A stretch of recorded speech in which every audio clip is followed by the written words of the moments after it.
राहुल जी क्या कहते हैं कि हमारी इकोनॉमी तो डूब रही है, कहीं कहीं जाके वो देश के बारे में इतना गंदा बोलते हैं, उनको एक ट्यूशन देनी चाहिए, उनको शर्म आनी चाहिए। हर जगह जाकर जो है भारत की इकोनॉमी के बारे में इतना गलत बोलते रहते हैं। यहाँ के वित्त मंत्री थे कांग्रेस के, जो कहते थे कि ये अनपढ़ गवार लोगों का देश है, ये क्या डिजिटल पेमेंट्स करेंगे। कांग्रेस ने नहीं सोचा कि हम भारतीयों को इससे मुक्ति दिलाएं।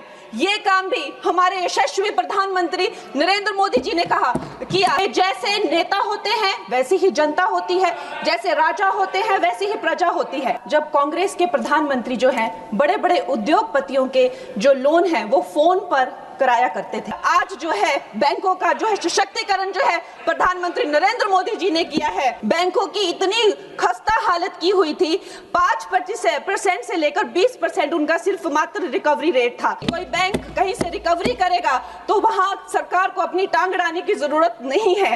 वो धन जो है लोगों के पास जाना चाहिए, गरीबों का पैसा जो है गरीबों के पास जाना चाहिए। कि हमारे शीर्ष नेतृत्व जो है वो इतने कर्मठ है, कर्मयोगी है, तो एक विलफुल डिफॉल्टर भी देश के प्रति अपना कर्तव्य निभाना चाहता है। इसका प्रमाण हमने 2016 में देखा जब यह बिल आया था। भारतीयों का आत्मविश्वास तार तार कर दिया था। ये कांग्रेस के लोगों ने उन आत्मविश्वास को जगाया। 50 करोड़ से ज्यादा जनधन खाते खोले। एनसीएलटी को जो है 14 दिन का जो विंडो मिला हुआ है, जिसका ट्रिब्यूनल को जो है 14 दिन में ही ये बताना पड़ेगा कि वो ये केस ले रहे हैं या नहीं ले रहे हैं।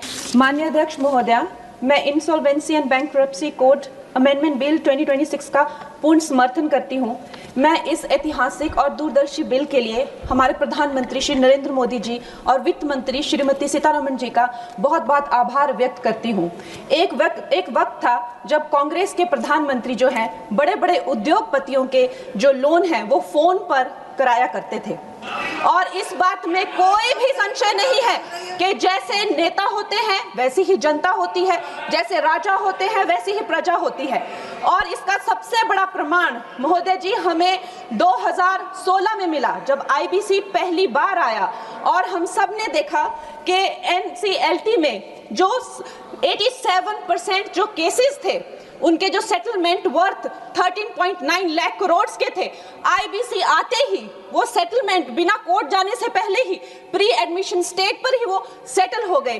कहीं ना कहीं इसे आईबीसी का डर कह लीजिए या एक नेता की नीयत और नीति पे जनता का विश्वास कह लीजिए।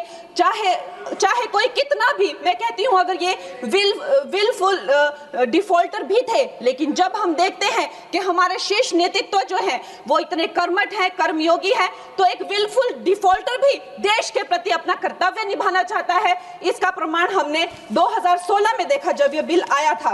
इस बिल का सबसे बड़ा सुधार है महोदय जी, आईबीसी का सबसे बड़ा प्रमुख सुधार है जो एनसीएलटी को जो है 14 दिन का जो विंडो मिला हुआ है, जिसका ट्रिब्यूनल को जो है 14 दिन में ही ये बताना पड़ेगा कि वो ये केस ले रहे हैं या नहीं ले रहे हैं।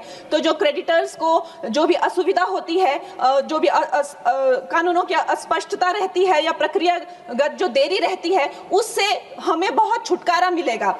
उसके बाद जो क्राउन डेट करके जो अंग्रेजों द्वारा चलाई गई ये जो कुनीति है, जिसके करके जो भारतीयों को लूटने का एक जो उनका जो काम था, कभी कांग्रेस ने नहीं सोचा कि हम भारतीयों को इससे मुक्ति दिलाएं।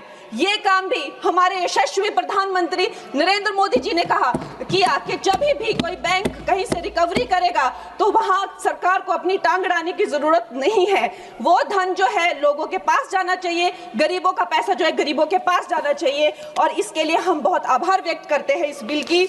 और प्रधानमंत्री जी महोदय जी, बैंक जो है किसी भी अर्थव्यवस्था का जो है वो आधार होते हैं। बैंकों की इतनी खस्ता हालत की हुई थी, 5% से लेकर 20% उनका सिर्फ मात्र रिकवरी रेट था। और ऐसे यहाँ के वित्त मंत्री थे कांग्रेस के, जो कहते थे कि ये अनपढ़ गवार लोगों का देश है, ये क्या डिजिटल पेमेंट्स करेंगे।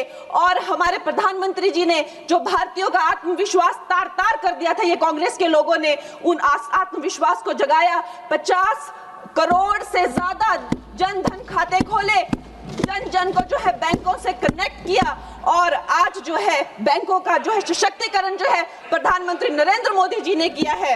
एनपीए का जो रेट है, मतलब जो नॉन परफॉर्मिंग एसेट्स थे, कांग्रेस के टाइम पे 11.5% थे, और अब अब मार्च 2025 में वो घटकर 2.25% हो गए हैं। लेकिन राहुल जी क्या कहते हैं कि हमारी इकोनॉमी तो डूब रही है, कहीं कहीं जाके वो देश के बारे में इतना गंदा बोलते हैं। उनको एक ट्यूशन देनी चाहिए और उनको बताना चाहिए कि 3% जो है ग्लोबली एक्सेप्टेबल है, it is in a very good position, और उनको शर्म आनी चाहिए। हर जगह जाकर जो है भारत की इकोनॉमी के बारे में इतना गलत बोलते रहते हैं। उसके साथ ही ये इसका सबसे बड़ा सुधार जो है वो है क्रॉस बॉर्डर इंसॉल्वेंसी के, मतलब जो हमारे जितने क्रेडिटर्स हैं अब वो बाहर के देशों में जाकर भी जो है अपनी रिकवरी कर सकते हैं, बाहर के देशों के एसेट से भी अपनी रिकवरी कर सकते हैं, वहां भी डिफॉल्टर्स पे केसेस कर सकते हैं और भारत में अपना लूटा हुआ या खोया हुआ धन जो है वो भारत में वापस ला सकते हैं।